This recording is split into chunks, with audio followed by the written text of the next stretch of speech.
Donc Capsim est un bureau d'études que j'ai créé il y a 16 ans maintenant, après avoir passé 10 ans dans l'industrie à démarrer des installations industrielles dites complexes. Et là, j'ai pu constater les limites et les carences des processus d'études qui, en général, vont parfaitement maîtriser les régimes permanents, mais qui vont être, on va dire, beaucoup plus succincts sur les parties comportement dynamique des installations. Et donc, on se retrouve pendant la phase de démarrage à gérer des problématiques de dynamique. On va aussi être obligé de gérer toutes les interfaces entre les différentes spécialités qui n'ont pas été forcément bien vues. D'où l'idée de créer Capsim, qui présente la spécificité d'être un bureau de calcul qui va proposer ses prestations lorsque des industriels sont en limite de leurs propres compétences. Il va falloir qu'on arrive à convaincre nos clients comme quoi les outils de simulation et les méthodologies qui vont avec, ne pas les oublier, permettent de résoudre leurs problèmes.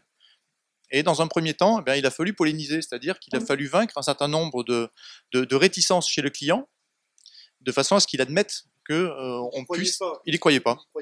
Non, nous, on est des professionnels et donc on a développé des méthodologies qui permettent d'avoir ce côté prédictif et anticipatif des simulations et qui vont vous permettre de dérisquer votre projet. C'est cette synergie entre le sachant et puis nous, avec l'apport au niveau des simulations numériques, qui avons pu construire un modèle.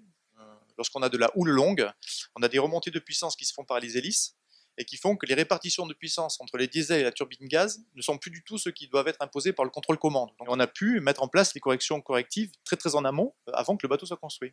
Et on a pu simuler ce bateau dans toutes les conditions possibles et imaginables, de façon à vérifier que les stratégies de contrôle commande réagissaient correctement. Les essais à la mer se sont particulièrement bien passés, et donc c'est un client qui est convaincu de la pertinence de ces outils, et qui a intégré maintenant ces outils dans son processus de développement normal.